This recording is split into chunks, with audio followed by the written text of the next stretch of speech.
I still remember that moment as if it happened yesterday. You know, there are hurtful words said in jest, sarcastic comments you can brush off. But what my teacher said that day wasn't sarcasm or a slip of the tongue. He said it loudly, clearly, looking me straight in the eyes. "You're too dumb to pass this subject." The class froze, and then came that disgusting chuckle I hate more than anything, the nervous giggling of those relieved that the target was someone else, not them. Laughter with no joy in it. Laughter that cuts deeper than a direct insult. I sat in my seat, my face burning, my ears ringing. And the worst part, a part of me actually believed him in that moment. A bit about me. My name is Daniel. I was born and raised in a small town in Pennsylvania. It's not the part of America they make movies about. No skyscrapers, trendy cafes, or campuses with perfect lawns. We have old houses, closed factories, gas stations on every corner, and a school that looks like it was slated for demolition 20 years ago. My family was never wealthy.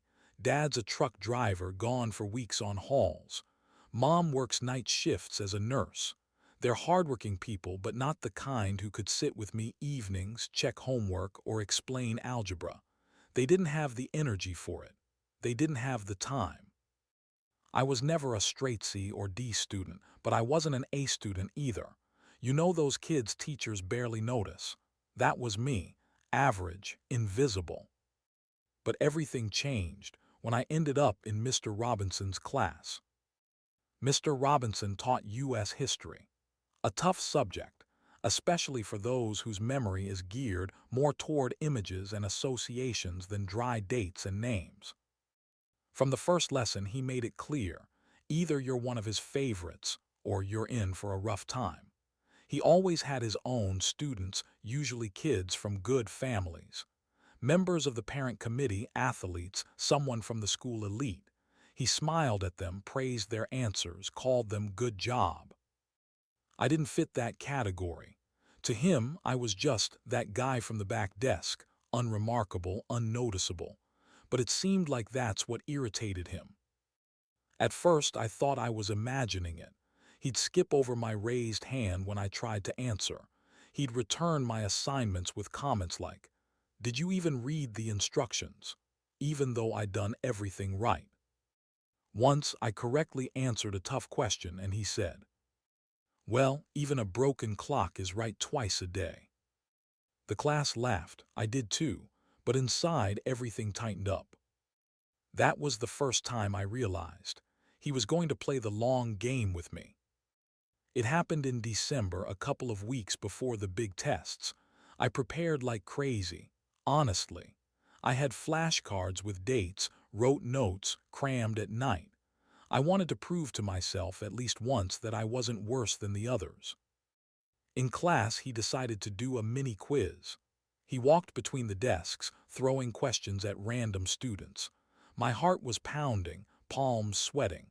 I knew sooner or later it'd be my turn. "Daniel," he said suddenly, sharply, as if on purpose, "tell us what compromise was reached in Congress in 1820. I knew it. I'd literally crammed it the night before, but my brain froze. The words were on the tip of my tongue but wouldn't come out. I stammered, tried to start the sentence, but everything jumbled. "Come on, it's not quantum physics," he said irritably. The class stirred. Someone was already smirking. And that's when he said it. "You know what? Daniel is too dumb to pass this subject." I felt the whole class staring at me. Someone giggled. Someone averted their eyes. Only one guy, Michael, looked like he was genuinely uncomfortable. The rest seemed to get the signal. "Yeah, you can laugh at this." I sat staring at my notebook, trying not to show how bad it felt. But inside I fell apart. It wasn't just humiliation. It was a sentence. And the worst part, in that moment I really thought, what if he's right? I came home, slammed the door to my room, and just lay on the bed. I didn't cry right away. First I stared at the ceiling, feeling empty. Then anger, then resentment, then tears. I sobbed so hard my head hurt. His words stuck in my head like a broken record. Too dumb, too dumb, too dumb. But you know what? At some point something clicked. What if I prove him wrong? Not for the teachers, not for the classmates, not even for my parents, but so that one day I could look him in the eyes and see him choke on his own words. And that night, I made a promise to myself. I'll pass this subject. I'll do it to spite him. After that day, it was like living with a shadow over my head. Mr. Robinson's words became my inner echo. They rang in my head even when I brushed my teeth or rode the school bus. You're too dumb to pass this subject. But along with that echo came anger. I've never been one for conflicts, but that stubborn streak I inherited from my trucker dad woke up in me. He always said, "If you think you can't reach the top, start climbing anyway, even if your hands are bloody." I started studying like never before. I got up at 5 in the morning to cram before school and stayed up until 2 at night, falling asleep right on my notebooks. My mom came into the room a couple of times when I was buried in books and notes. "Danny," she'd say softly, "you need to sleep." "Mom, I have to," I'd reply, not looking up. "I can't mess up again."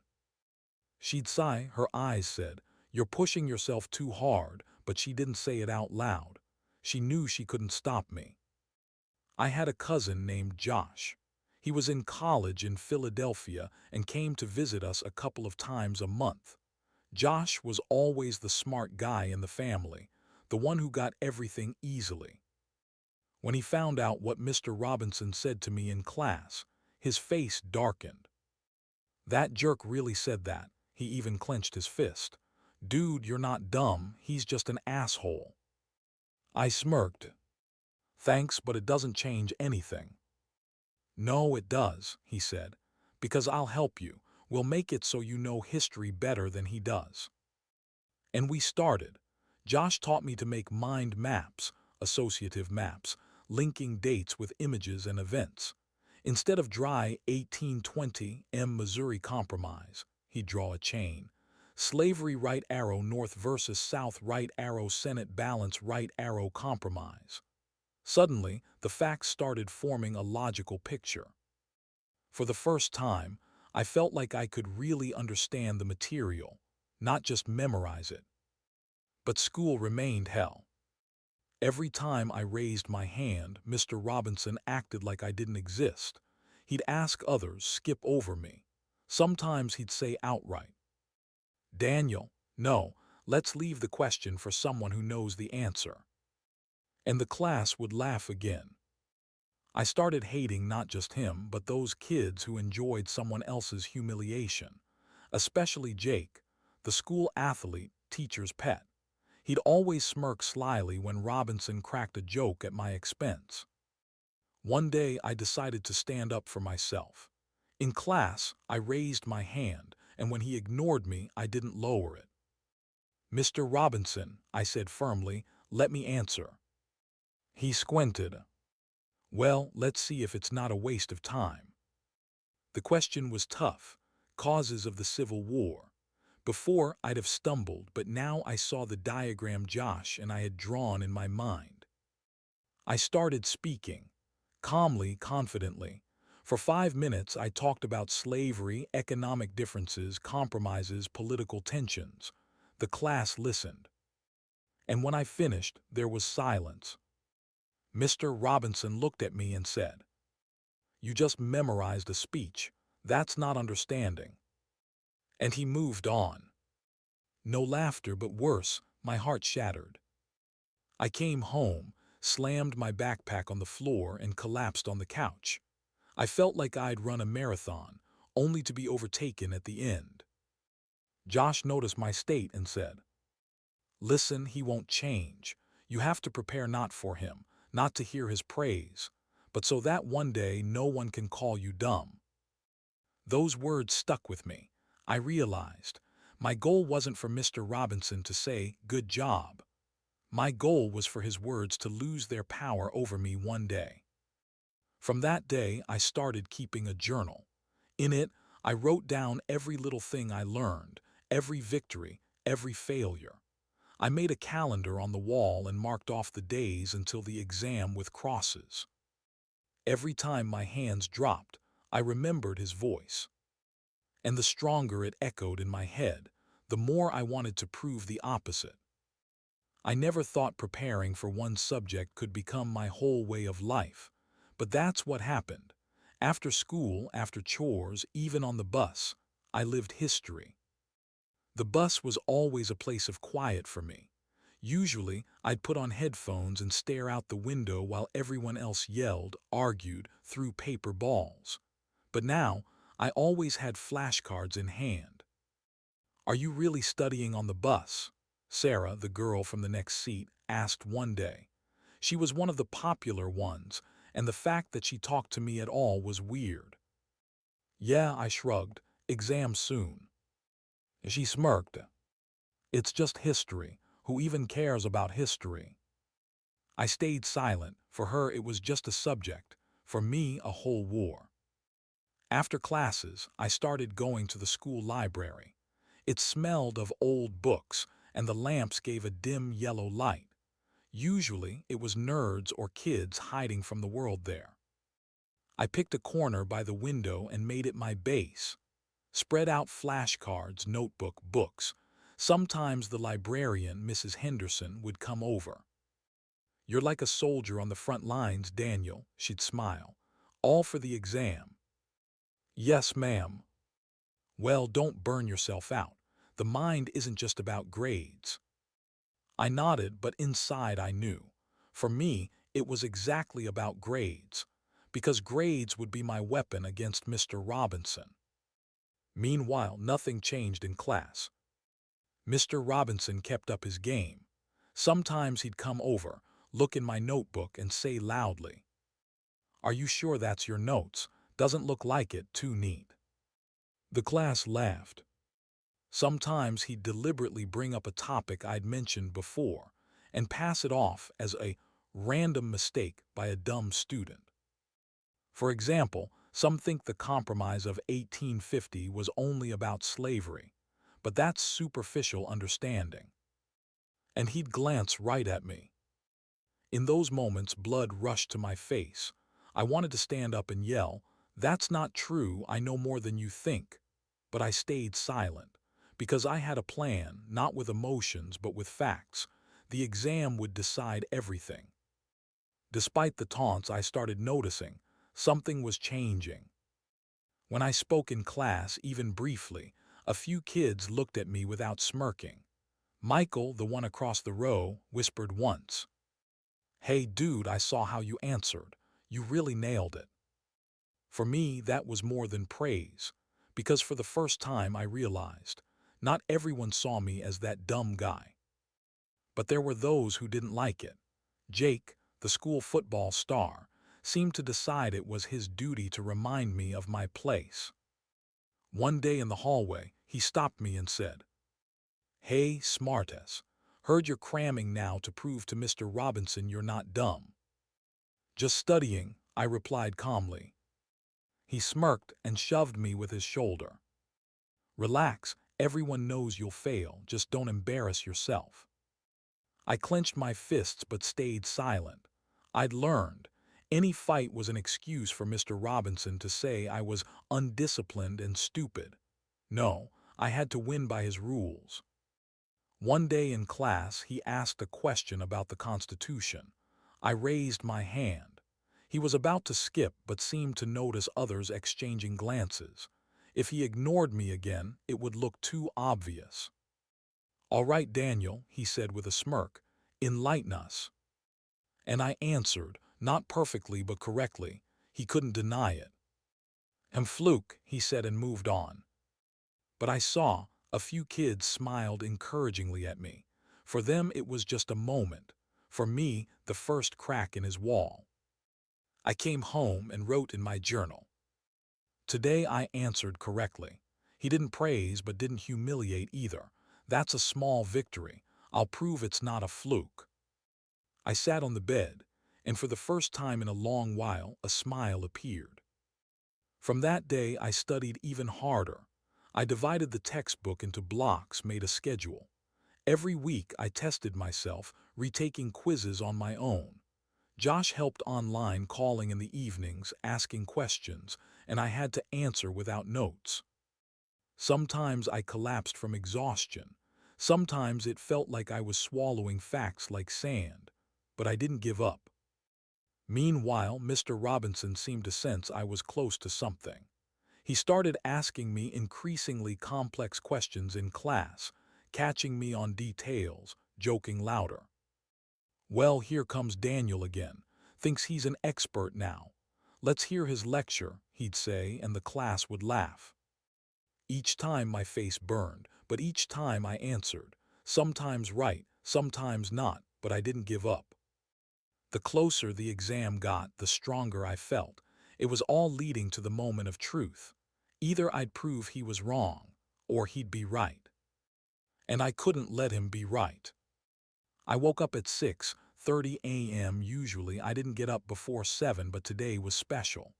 Breakfast was mechanical: toast, egg, cup of tea. Mom noticed I was nervous. "You worried, Daniel?" "A little," I nodded. In reality, I was on the edge of panic. Everything I'd studied the past months condensed into one paper, the exam. And I knew it wasn't just a grade. It was the moment of truth against Mr. Robinson. The hallway was filled with whispers and footsteps. I saw Michael and a couple of other kids who used to tease me. They gave me a nod. "Good luck," Michael said. "Thanks," I replied. I sat at my desk, laid out my pen and notebook. Mr. Robinson approached, his smile strained as always. "Today we'll see who can really think," he said loudly, "and who just pretends." He looked at me. I felt his gaze but kept my eyes on the exam. The questions started easy. I wrote quickly, confidently. Each correct answer was a small victory, and I felt the tension in the class slowly building. "Daniel," Mr. Robinson said suddenly, "can you explain your answer on the question about the 1850 Constitution?" I looked up, the class went quiet, everyone stared at me. I took a deep breath and started speaking. I explained with facts, historical events, logic. He tried to interrupt, but I continued. "Oh," he said at the end, "interesting." The class held its breath quietly. I felt that for the first time, Mr. Robinson wasn't laughing. The next block of questions was harder. I made one mistake in dates. My heart clenched when I realized it, but I quickly corrected, citing an extra source I'd learned at home. Mr. Robinson frowned. He started asking more provocative questions, clearly trying to throw me off. "Well, Daniel, what if events had gone differently?" he said. I answered calmly, giving logical arguments. His gaze became tense, almost angry. The class whispered, "He really knows." When we finished the last question, I turned in my paper. My heart pounded, palms sweaty. I looked at Mr. Robinson. He took my work, stared at it for a long time, saying nothing. "Good job, Daniel," he said finally, almost quietly. "You exceeded expectations." The class gasped. He'd never said such words to me before. Michael gave me a light nod. Even Jake, who'd been mocking me all along, looked a bit stunned. Later, when the results were announced, I saw the numbers. 95 out of 100, my best grade in school. Mr. Robinson came over and said, "I underestimated you. That was my mistake." I nodded, not knowing what to say. Too many emotions overwhelmed me. "Thanks," I said simply. And for the first time I realized I'd beaten not just him, but all my fears, doubts, taunts. After that incident, the attitude toward me in class changed. People started seeing me differently. I was still a nerd, but now with respect. Mr. Robinson stopped mocking. He remained strict, but now with caution. I learned one thing. Sometimes to prove your worth, You need to endure, work, and wait for the moment when everything falls into place. And that moment came. This experience changed me forever. I learned patience, persistence, and courage. I understood that success doesn't come easy, and those who laugh at you often don't see your strength until the moment of triumph. And most importantly, I proved to myself that even if someone says you're too dumb, it doesn't mean it's true. It's just someone's temporary opinion. The next day at school, I noticed people looking at me differently. Michael smiled more often, and Jake, who used to tease me, nodded in respect. Even kids I rarely talked to came up and said, "You really pulled it off. That's cool." I felt that for the first time in a long while, I wasn't just a nerd, but someone who deserved attention, not just for grades, but for persistence and handling a tough situation. At home, Mom hugged me tighter than usual. "I'm so proud of you, Daniel," she said. Dad, usually stern and unemotional, just nodded. "You proved you can handle difficulties." That moment strengthened our family. They understood my efforts weren't a waste of time. My relationship with Mr. Robinson changed too. He stopped teasing and started giving more complex assignments, acknowledging my ability to think critically. Sometimes he'd come over and quietly say, "Keep it up, Daniel." And that was huge recognition, like a small victory over the man who once said I was too dumb. I learned a few things that will stay with me forever. Persistence beats doubts.